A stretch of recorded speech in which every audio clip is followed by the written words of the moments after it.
अनाहत नाद कोई ध्वनि नहीं है, यह निर्ध्वनि है, यह मौन है, लेकिन यह मौन सुना जा सकता है। इसे शब्दों में व्यक्त करना कठिन है, परंतु तब यह प्रश्न भी तर्कपूर्ण है कि अगर निर्ध्वनि है तो सुनी कैसे जा सकती है। यह बात समझने के लिए अति महत्वपूर्ण है। तो इसे आप यूं समझें, जैसे मैं इस कुर्सी पर बैठा हूँ। अगर मैं कुर्सी छोड़कर चला जाऊं तो क्या तुम कुर्सी में मेरी अनुपस्थिति नहीं देखोगे? और जिसने मुझे इस कुर्सी में बैठा नहीं देखा है, उसे तो मेरी अनुपस्थिति नहीं दिखाई पड़ सकती है, उसे सिर्फ कुर्सी दिखाई पड़ेगी। लेकिन एक क्षण पहले मैं यहाँ बैठा था और तुमने यह देखा है। अगर मैं हट जाऊं और तुम कुर्सी को देखो तो तुम्हें एक साथ दो चीज़ दिखाई देंगी, कुर्सी और मेरी अनुपस्थिति। लेकिन मेरी अनुपस्थिति तभी दिखाई देगी जब तुमने मुझे देखा है और तुम्हें स्मरण है कि मैं यहाँ इस कुर्सी पर बैठा था। वैसे ही हम ध्वनि को सुनते हैं, ध्वनि को जानते हैं, और जब निर्ध्वनि आती है, अनाहत नाद आता है, तो हमें अनुभव होता है कि ध्वनि खो गई और ध्वनि की अनुपस्थिति अनुभव होती है। इसीलिए इसे अनाहत नाद कहते हैं। अनाहत नाद का अर्थ है जो अनिर्मित है, अर्थात जिस ध्वनि को निर्मित नहीं किया गया है। तो प्रत्येक ध्वनि पैदा की गई ध्वनि है। जो भी ध्वनि आप सुनते हो सब पैदा की हुई हैं, और जो ध्वनि पैदा की गई है वह नष्ट होगी ही।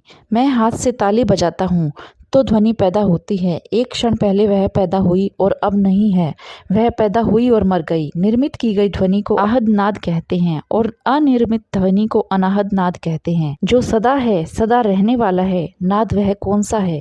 दरअसल यह नाद नहीं, हम उसे नाद इसलिए कहते हैं क्योंकि उसकी अनुपस्थिति सुनी जाती है।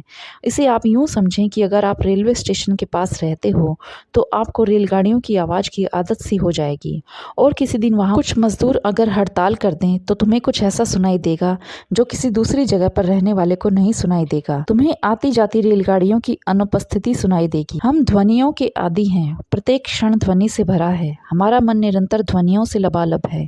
लेकिन जब तुम्हारा मन विदा हो जाता है, अतिक्रमण कर जाता है या नीचे उतर जाता है, जब तुम ध्वनियों के संसार में नहीं होते हो, तब तुम ध्वनियों की अनुपस्थिति को सुन सकते हो, और वह अनुपस्थिति ही वह ध्वनि है।